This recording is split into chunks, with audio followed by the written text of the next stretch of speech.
Hello, everyone. Thanks again for joining us here in the office as we talk about the 7 stewardships of revival. And all of these are in this book called Lead Pastor. And we're working through this book, and hopefully then you'll have a playlist that you can watch to help you understand. And the idea behind this book is, what kind of thinking do we need to have in the church that keeps Jesus in the lead? And I know I say that every time, but it's so vital because many, many things can take center stage and not Jesus. And so these are hopefully helpful. And I would say that those of you who are shepherds and you are leaders need to work hard to groom the whole group so that we'll all be thinking alike. And so today, as we can come to this stewardship, this is the way we have made our track. First of all, we started out looking for the grace of Jesus that appears as his life and authority shows up in the church. We call that the stewardship of grace. Please look for those things. And then as we see those things, we embrace them by faith, and we can put them, sometimes they become ministries where we're following up on new souls that are saved, and new people who come to our church are new problems that we're helping people with. Then we always need to continue then with worship.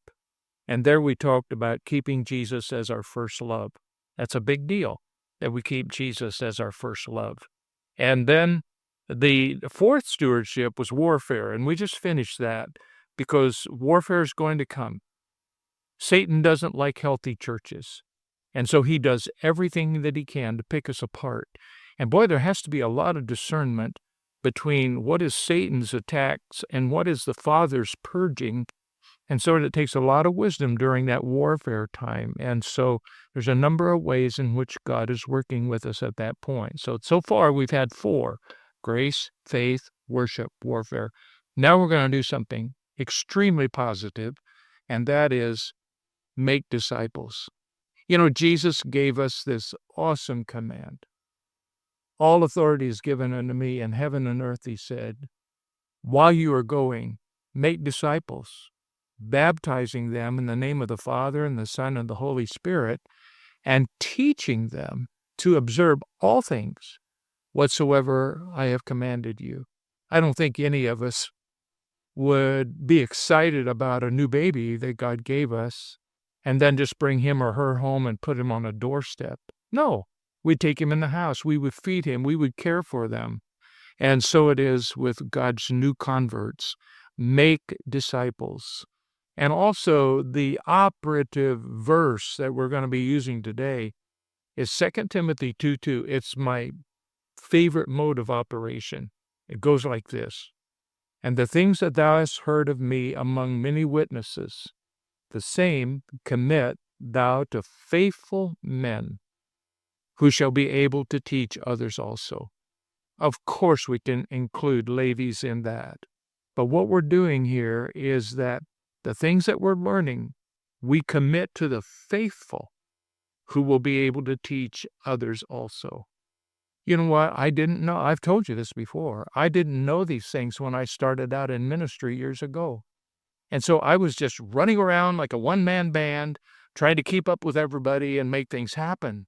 And after a while, there was too little of me to go around. And I began to realize these verses are meant for us to multiply shepherds. And so while I was often out there running out on the fringe, trying to keep them in church, the faithful were sitting all around me or standing all around me, and I was just going right over the top of them, trying to keep the unfaithful in church. So what it's telling us here is that we as shepherds, we need to spend some time committing to the faithful, the things that are true and the things that we have learned. So our stewardship here is that we disciple the faithful who will teach others. As the authority and the reality of Christ becomes clearly focused when we count the cost and make the choice to walk with the Lord. And by the way, if you'll remember, last time we talked about warfare, that sometimes warfare can be used by God to separate the sheep from the goats. And when we see faithful sheep go through that time, God's pointing to us to say, disciple them, build them, grow them, teach them.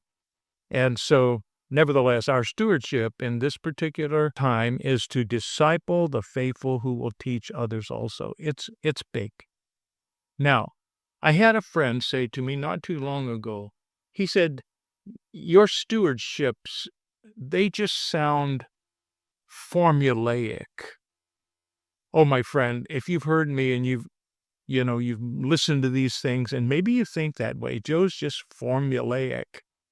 I'm not, because these 7 stewardships that we will have covered, they come at different times in different ways, and so we're always in the midst of what God's doing with his people, and we're looking for these opportunities. These 7 are just being identified, so we'll have an idea of how to cooperate with the builder of the church, Jesus, with the people that he gives us.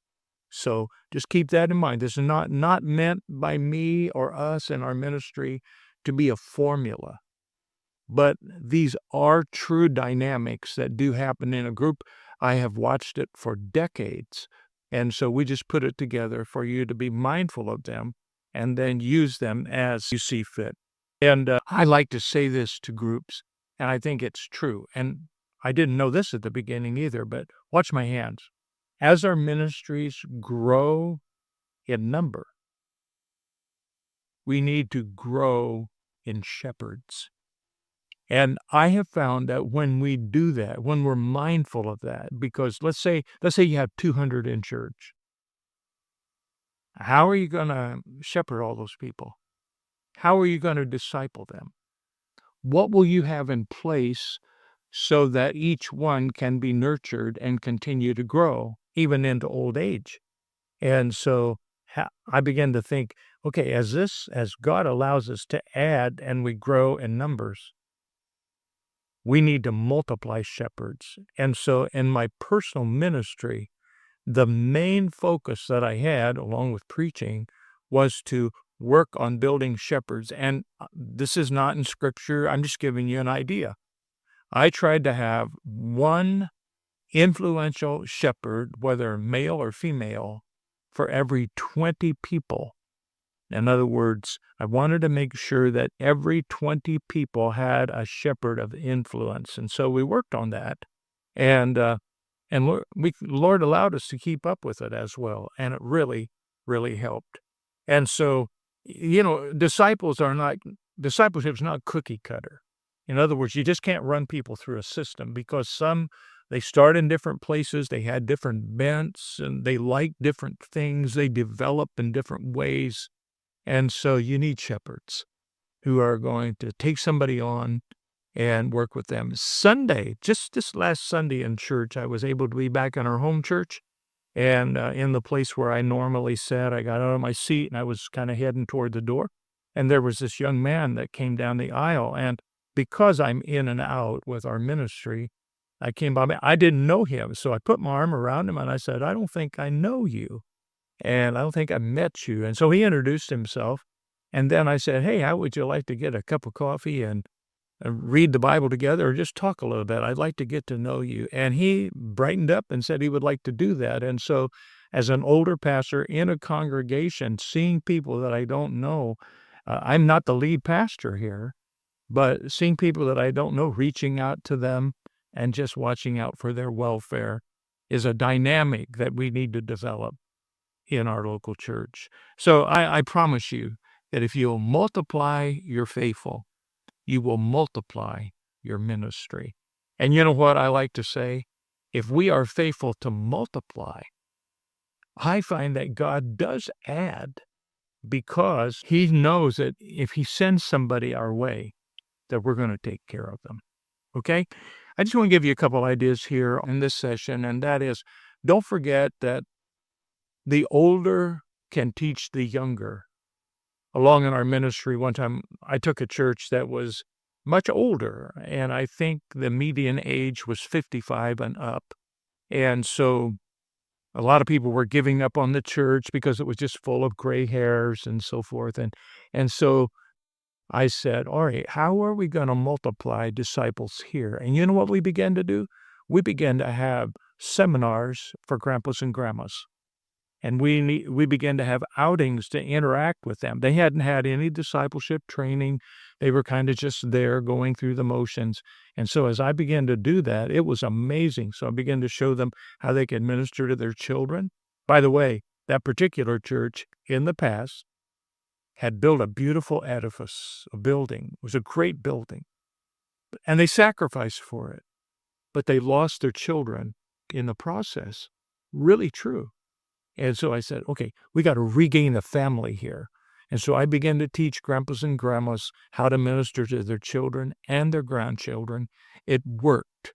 And the Lord just blessed it. And we had a dynamic going on there between the older and the younger. And Titus was very clear when that was written, as Paul wrote to Titus, he said, teach the older women this, and they're to teach the younger women this, and the older men are to teach the younger men. That's a great dynamic. So don't ever say, our church is just a bunch of old people. Okay, if you got old people, train them. And you will find that I have found that those senior saints work well, and they cooperate well. And then another thing that we did, and I like this, is that as we continue to grow, I began to talk about living in a discipleship sandwich. What? Live in a discipleship sandwich. Well, what's that mean? Well, it means that everybody thinks this way. I need to be accountable to somebody, and I need to be responsible for somebody. And if this is me, accountable, responsible. And you know what? I'm getting to the age where you can't hardly find anybody older than me. And so at any rate, but that attitude where you have accountability and responsibility, if everybody has that attitude, you kind of begin to have a discipleship model built in to your existence. Well, we'll do more on discipleship next time, but I just want to encourage you. This fifth stewardship is to make disciples, make a choice, multiply, and I have found God to be faithful, Jesus, in building his church by adding and giving us these people if we'll be faithful to train them. God bless. Thanks for watching.